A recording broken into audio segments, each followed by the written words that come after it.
Te doy la bienvenida a un nuevo audiolibro. Hoy escucharás el título Meditación, escrito por Jacobo Grinberg Silverbaum. Recuerda suscribirte, darle like, compartir y comentar para seguir recibiendo más contenido gratuito. Esto es Para tu alma narraciones. Empecemos. Prefacio. En 1990, Heptada, editorial de Madrid, España, me pidió escribir una guía acerca de la meditación. Más tarde, Luis Maggi me invitó a incorporar a la guía nuevos contenidos, extender otros y profundizar en algunos temas con el objeto de editar un libro completo dedicado a la meditación y a su práctica. Esa es la historia del nacimiento de este libro. En él, el orden original de la guía se ha respetado añadiendo nuevas secciones, tales como la dedicada a la técnica Vipassana y Sufi, extendiendo otras como las de la observación de imágenes internas para la práctica de la meditación autoalusiva. Al igual que con su imagen en La Guía de Meditación Trascendente, en este libro las técnicas están suficientemente explicadas en detalle como para permitir su práctica inmediata. Por otro lado, se han incorporado algunos ejercicios preliminares a la meditación. El propósito de los mismos es realizar una purificación corporal profunda que facilite las prácticas meditativas.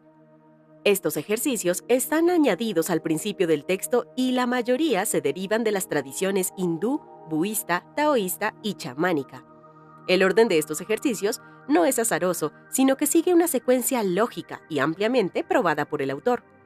Por último, al final del libro, se describen algunas de las técnicas de retroalimentación electrofisiológica que están siendo probadas en mi laboratorio de la Universidad de México y que sirven de apoyo fisiológico para el resto de las prácticas descritas. Desgraciadamente, el uso de las técnicas electrofisiológicas requiere de un equipo altamente sofisticado que la mayoría de los lectores no posee.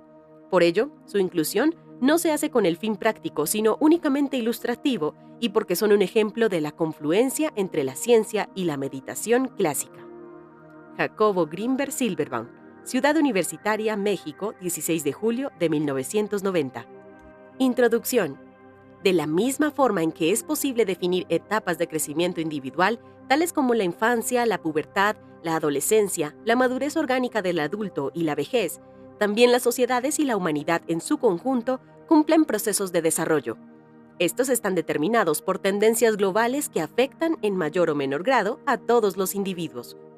Querámoslo o no, formamos parte de un macroorganismo que nos afecta y al que también afectamos. Toda unidad orgánica, independientemente de su nivel, se rige por leyes similares y lo que podría denominarse conciencia planetaria no escapa a estas leyes de los sistemas organizados. Nuestro cuerpo orgánico individual y nuestro cerebro son un modelo excelente que manifiesta la operación de estas leyes.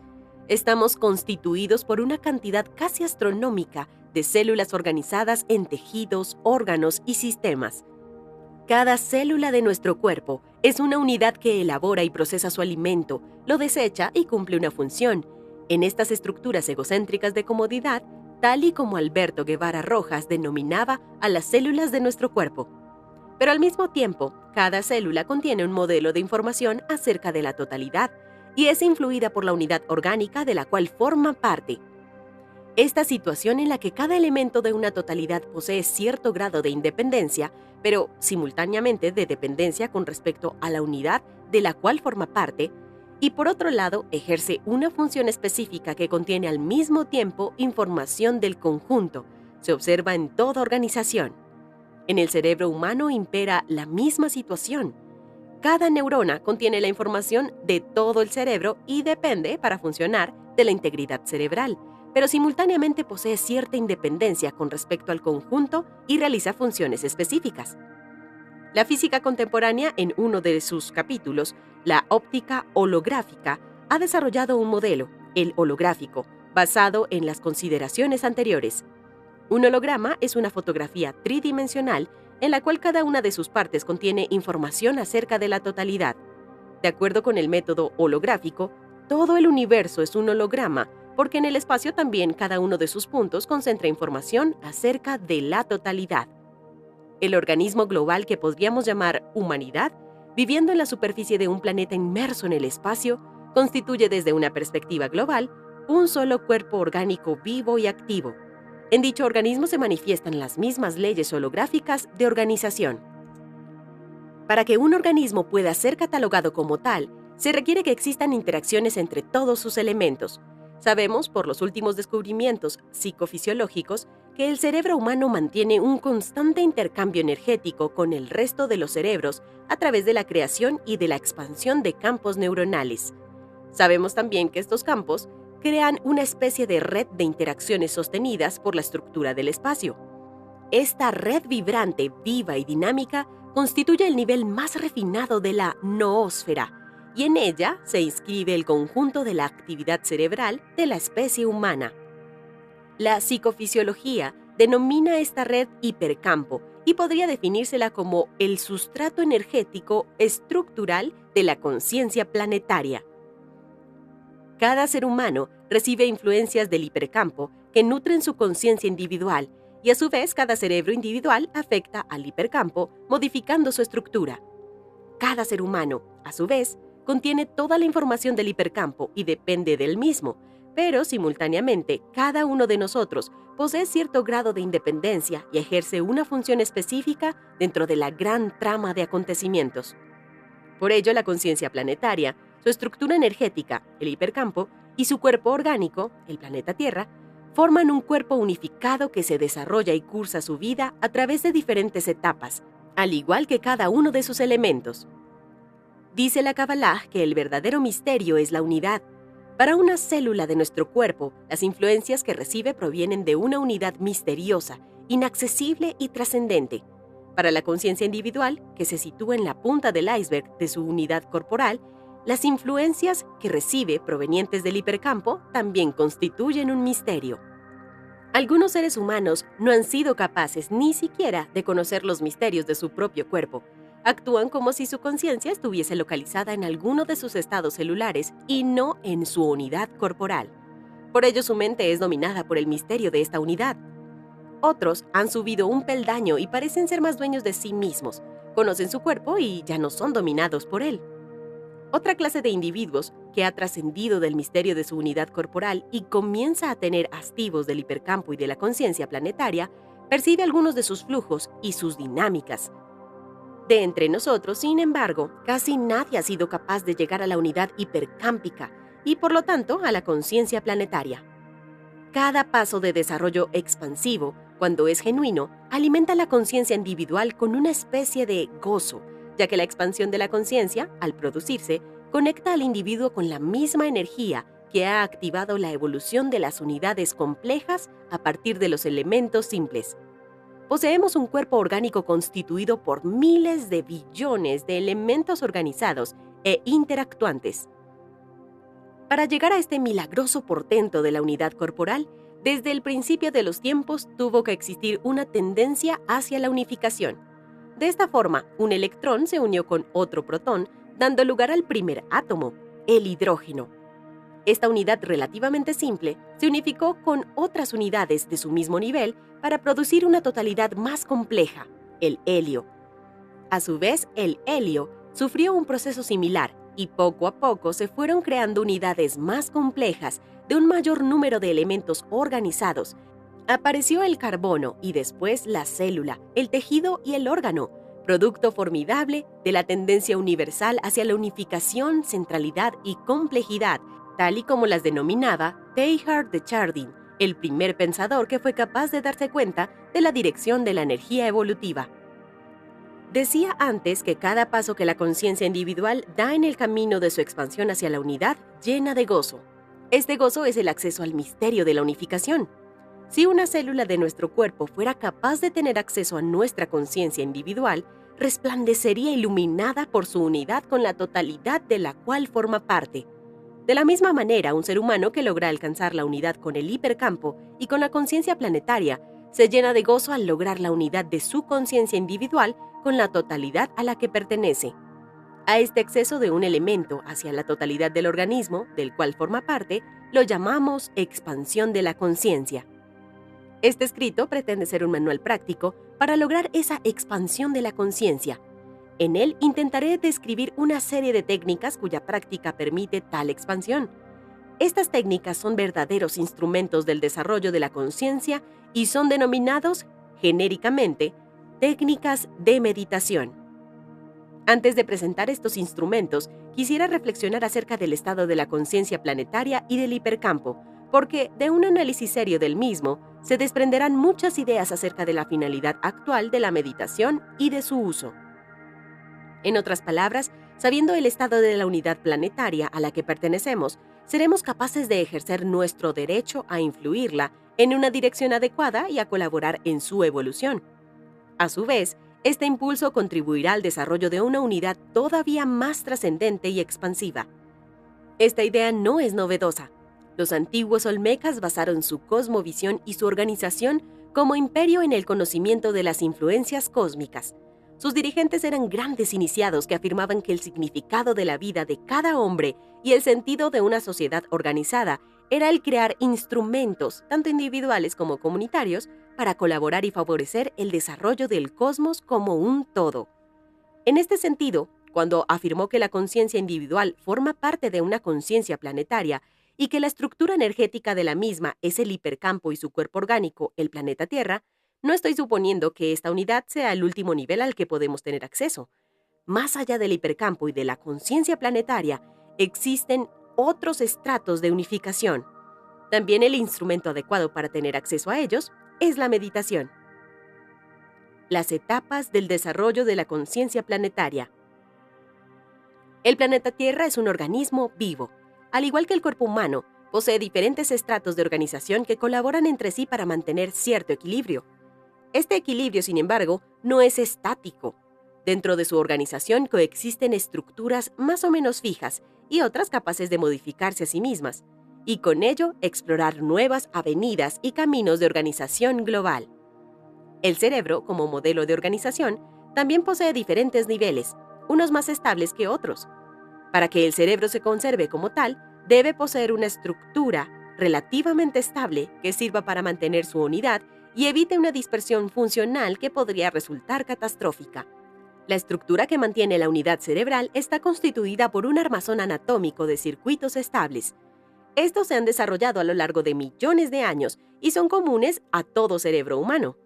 Percibimos imágenes visuales relativamente similares y en general nuestras percepciones no difieren mucho, precisamente por esta similitud anatómica estructural. De esta manera se mantiene una especie de coherencia básica. El modelo que el cerebro ha utilizado en su desarrollo es la propia estructura del espacio, porque esta estructura es lo único que se ha conservado durante toda la evolución.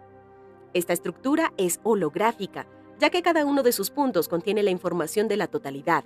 Además, cada punto está interconectado con el resto y es afectado por la totalidad. La estructura anatómica del cerebro es una copia de la estructura del espacio. Los circuitos neuronales permiten que existan elementos neuronales capaces de contener la totalidad de la información del cerebro y satisfacer la condición de interconexión global.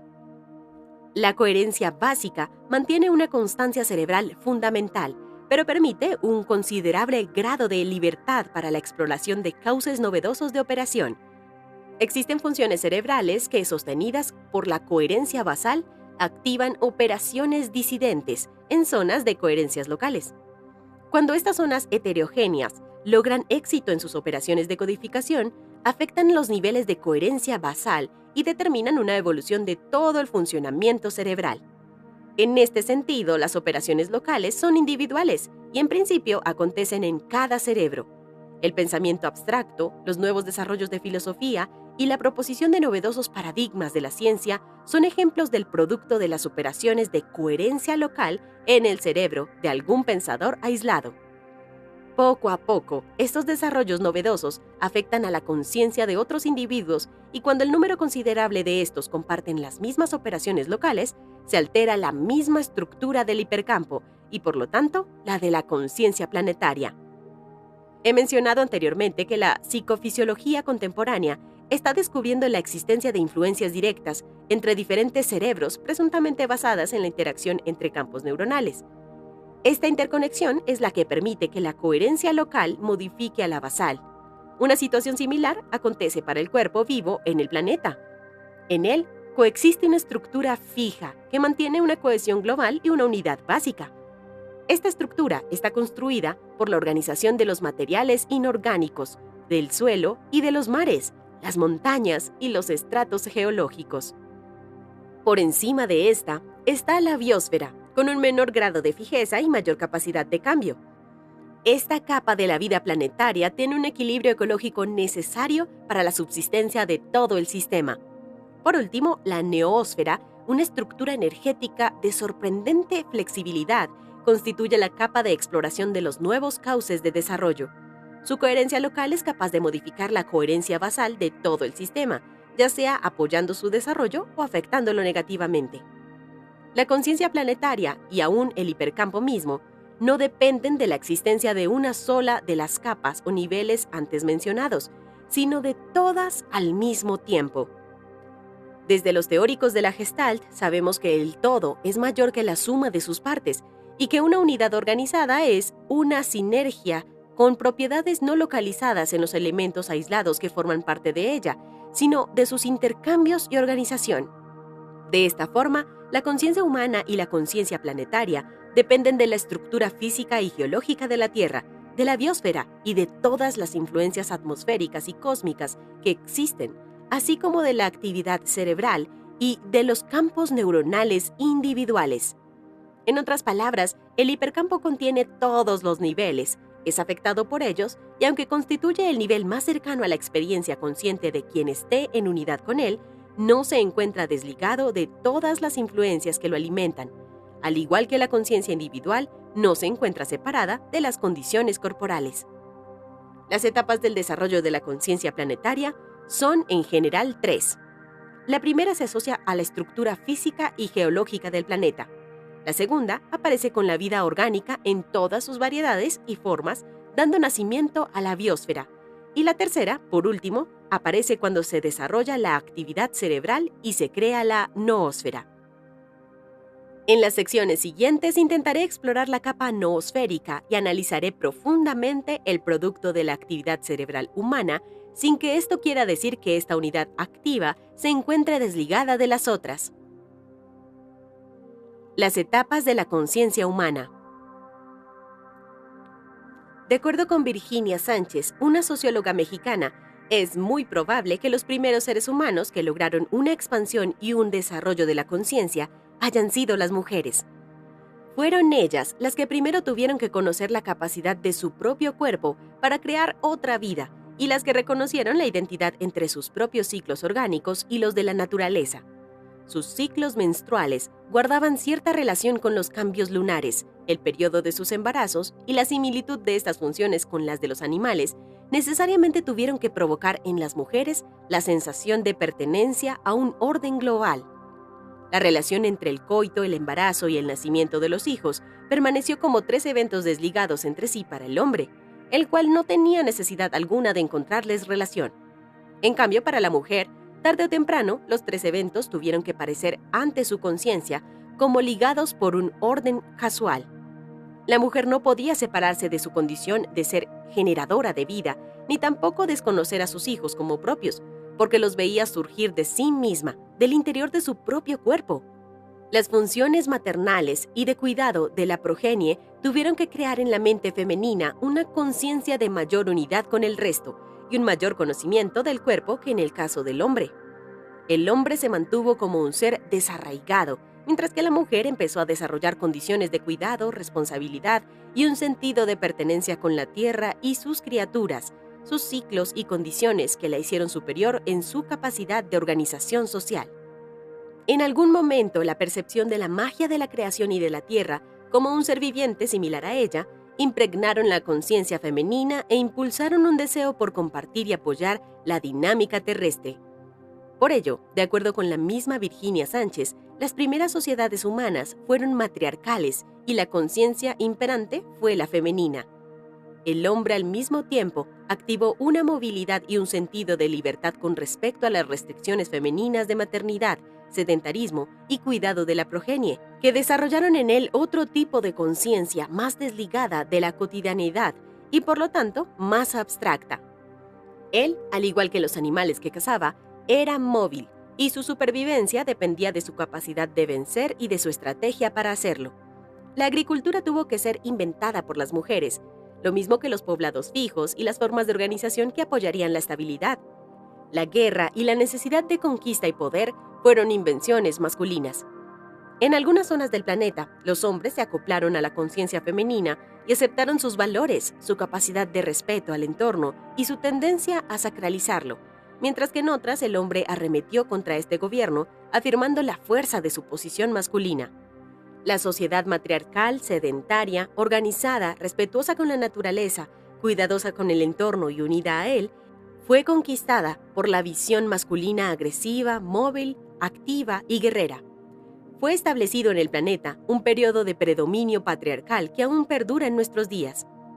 Los resultados de la visión masculina, una alta tecnología, el poder, la guerra, la destrucción ecológica y el sometimiento de la mujer y su discriminación, comenzaron a cuestionarse a partir del surgimiento de los movimientos de liberación femenina.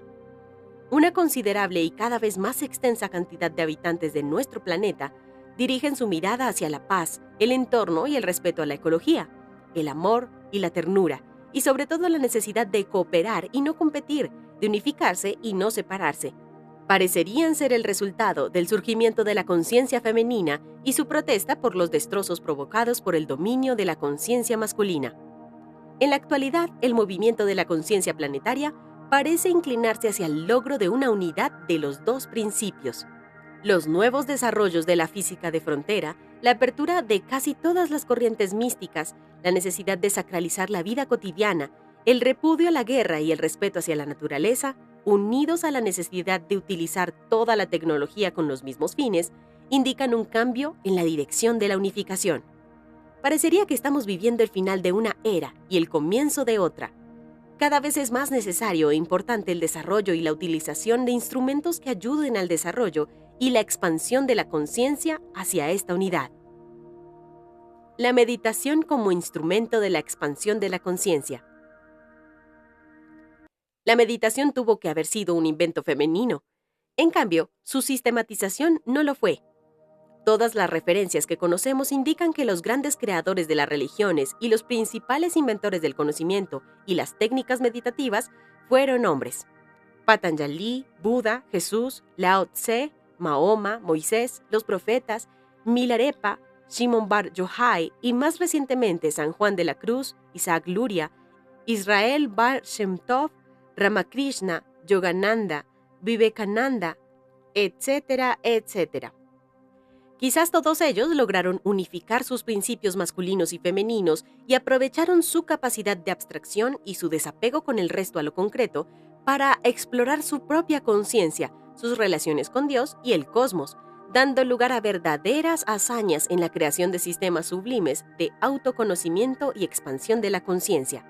Independientemente de la razón de este fenómeno, nadie pone en duda que la especie humana posea un arsenal extraordinario de técnicas y conocimientos que han dejado de ser secretos y utilizados por algunos elegidos y que ahora son accesibles para cualquier ser humano. Estos instrumentos son la verdadera esperanza para el género humano porque su uso activa el contacto de la conciencia individual con sus fuentes y con las corrientes básicas de unificación responsable, como vimos antes, de la evolución y de la emergencia del hipercampo. Haré una revisión de estos instrumentos, con el ánimo de que las instrucciones que describo sean suficientes como para que cualquiera que lea este libro pueda utilizarlos.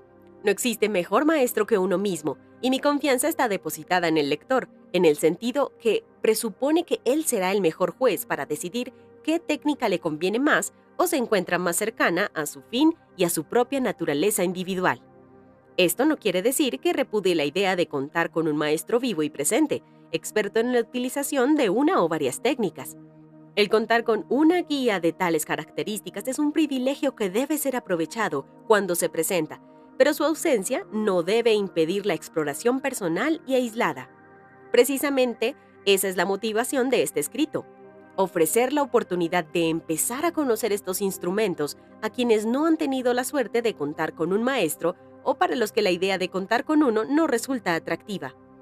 Únicamente he incluido las técnicas de meditación que he explorado y experimentado en mi propia persona y he dejado a un lado aquellas de las cuales no he tenido oportunidad de vivir en mí mismo. No sería correcto describir beneficios que no he podido comprobar en mí y por ello solo me he limitado a la exposición de los instrumentos que conozco de manera directa. Esto no quiere decir que las técnicas que he dejado a un lado sean mejores o peores que las que describo aquí. En realidad, todas las técnicas forman parte de un solo cuerpo, que es la meditación, y sus diferencias son variaciones que enriquecen el conocimiento de la unidad, pero no la dividen. Es mi mayor deseo que este escrito ayude a quienes lo lean, coopere en su legítima búsqueda de la paz y la felicidad, y a su vez contribuya al desarrollo del hipercampo y de la conciencia planetaria. Dale clic al siguiente video para escuchar el próximo capítulo. Recuerda suscribirte, darle like, compartir y comentar para seguir recibiendo más contenido gratuito. Para tu alma, narraciones.